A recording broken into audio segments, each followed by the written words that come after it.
All right, episode 300. We've come a long way in the last 12 years. It'll be 12 years next month on the 11th. So July 11th is our birthday. It's been a long time.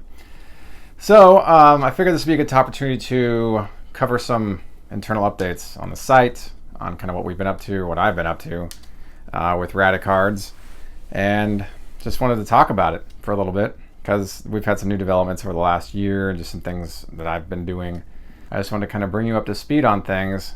The YouTube videos, I put the episode number at the end of the title, and I make little promo videos for products. Those don't get the episode numbers. They're just like promo videos. They're separate from the episode like pagination.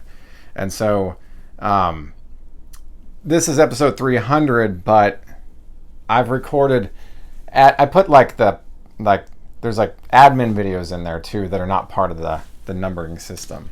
So I've published more than 300 videos, but the ones with numbers at the end of them are actually legitimate, like, you know, discussing something about the site, or their hobby talk episodes, or they're covering card shows, or, you know, their friends and I talking cards, or their box breaks, or education, or whatever. I mean, it's all what I did over this year anyway, is I spent time parsing out categories on Radicards.com. I had, so many different categories and subcategories, and I try to keep it really simple now.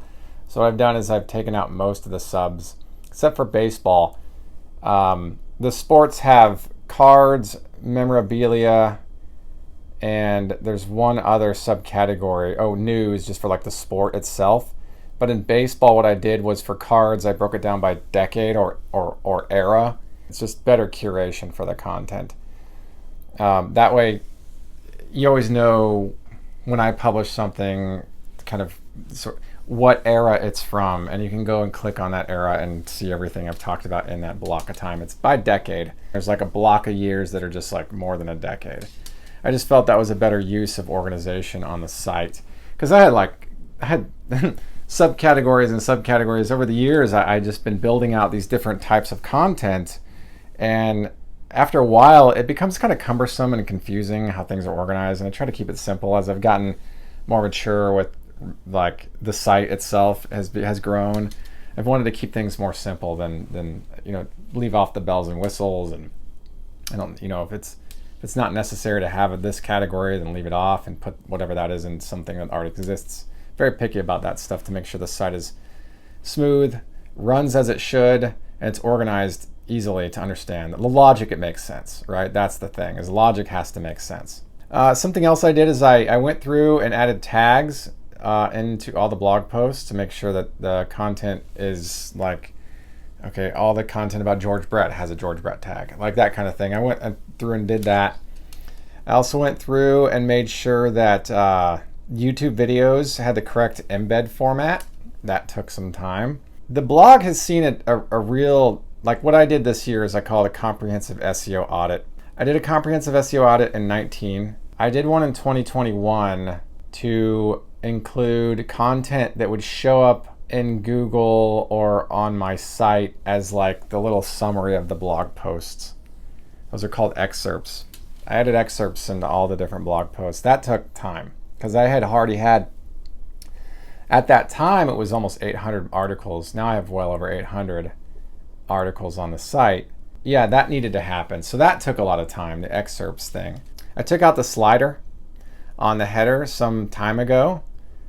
I just didn't, I've never really been a fan of sliders. I've always thought they were kind of distracting of the content. I don't go to the site to see a slider. I go to the site to see services and the blog posts, and that's kind of how I repositioned the front page of Radicards. So that's been done. I should have wrote a list of these, but I'm just kind of thinking off the top of my head here, the things I've worked on this site. That's the admin stuff I've worked on the blog.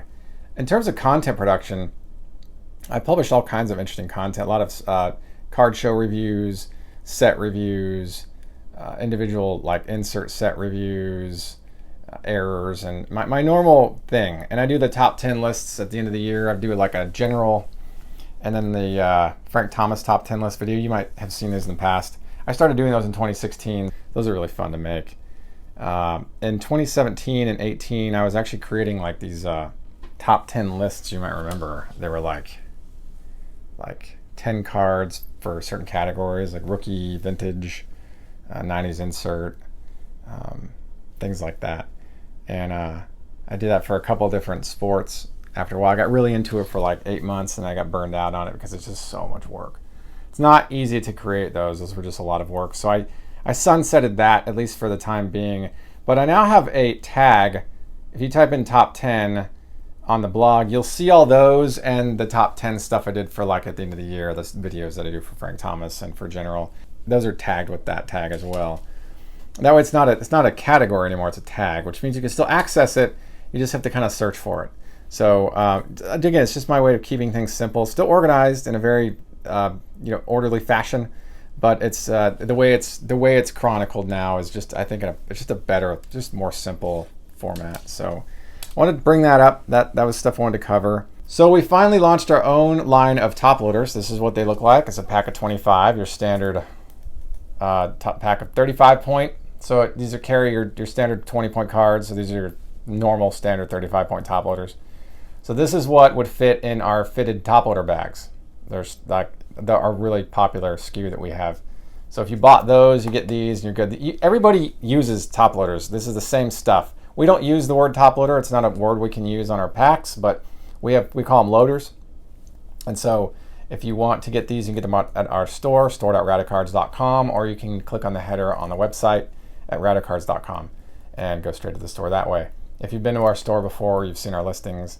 Right now, these are in single packs or bundles of 3. And as you're hearing this, the shipping cost is built into the price on radicards.com, but that may change to where we'll have it single unit price with the cost of shipping added separately at Cash App. We haven't really decided how to approach that because the cost to ship this is more expensive than the cost to ship a pack of bags.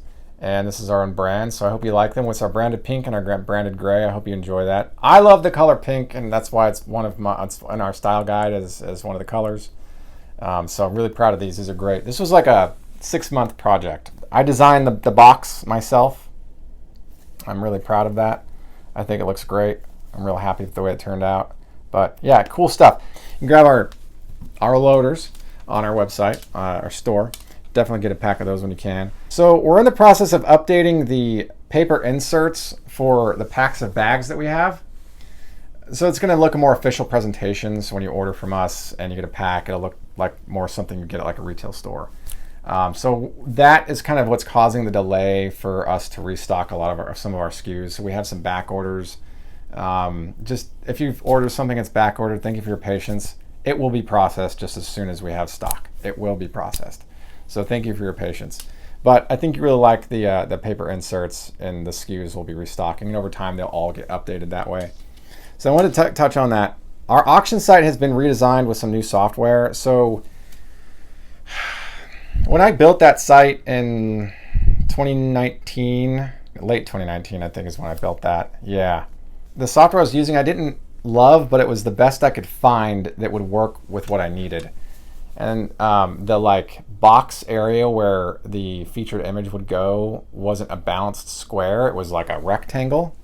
And so horizontal cards I'd put the image of the horizontal card in the featured image and the vertical card. And the vertical card was a different dimension because its height is shorter than the distance width. And so horizontal cards looked bigger than vertical cards. I just didn't like that much, but it was the best thing I could find at the time. And then recently, WP upgraded to 6.0, and galleries that are embedded into blog posts. The layout kind of looks a little funky right now. And I think what happened is that once 6.0 rolled out, that was a bug, and I think they're trying to fix it right now. So the next rollout should correct that issue. At least that's the hope. That's my understanding. It's been escalated up to the developers on that side. So I expect that to correct itself over time. In any case, when I reached out to the software developers of that software I was using in 2019, no response. I just assumed, I think that what they did is they abandoned the software, and so it led me to go research a new batch of software to use for my auction site. I ended up just using the same company that creates the software I use for the blog, because they have like super top-notch support. So then I had to go back and scrub all the there's like over 200 different posts about the stuff I've sold through the auction house. But it took it was a good week and a half, 2 weeks to get it scrubbed brought to current with the new software. Really pleased with the way it looks. If you want to check it out, go to auctions.radicards.com or click in the header on Radicards and you'll see the auctions link there. And you might consider, using Radicards as your consignment company because we offer excellent support. We get your cards listed quickly. We offer great SEO, great descriptions, and all your stuff gets chronicled in the auction results archive, which is all there. So you can always go back and see what something's sold for. Other things we offer is like high-res photos, near perfect cropping. Those are the services we offer. And because we offer those services, we're not the cheapest in town. But you get all that. You don't get that with the generic whatever. So I hope that you'll consider consigning with us. We work really hard to produce that line of our service. And I hope you'll give it some thought. All the information about fees and stuff is on the auction site too if you're curious about that. Definitely check us out. Move on to some shout outs here. Stephen F. for his overall generosity. Now, when I met him, he gave me a PSA 10 1992 Topps Manny Ramirez rookie, and more recently a CSG 10 2002 Finest X-Fractor Todd Helton. He sets up at local shows here in Dallas, and he's become kind of welcomed in my personal circle. I had a friend come out here from Albuquerque, and he sets up at these shows, and he and Steven became good friends, and so Steven's kind of in my personal circle now. It's kind of a cool thing. We've become really good friends. So thank you, Steven. You're a good dude. I'm glad I know you. Big thanks to Chris S. of Volume Accumulation for sending me a January Magia 2010 Bowman Chrome Topps 100 Prospect Superfractor. He knows I like Superfractors, and he knows I like 2010 Bowman Chrome, so he got this for me. Such a cool guy. I talk to him online sometimes. Really nice guy. We chat about cards. Really good dude. Also, Red Sox collector Dallas P. He's one of our loyal customers, and at his own discretion, made a variety of positive review videos for our products, the top loader bags. He's a big fan of those. So thanks, Dallas. So with the shout outs, with all three of these people, I've linked to their content in the blog post. So if you're watching this on the blog, just scroll down. And if not, if you're watching this on YouTube, just click in the URL in the description and then search 300 on the blog, and you'll see this article, and in it you'll find the links to their content. So those are the updates, kind of bring it to current. I thought this would be a good opportunity to do that. Radicards exists because we have customers and we have viewers. If there was nobody out there, nobody in Ethos, it would just be me talking to myself online. So I appreciate that people come and comment. We have over 1,000 comments on the blog now. A lot of those are mine because I respond to most comments. So it's 1,000 in total with mine included. Still a lot, I think, but kind of cool. If you have any comments you want to share, please share them in the comments section. Thank you for tuning in to Radicards TV on Radicards.com. I'm your host, Patrick Reno, and until next time, enjoy collecting. If you like this content, please subscribe. Thank you. Enjoy collecting.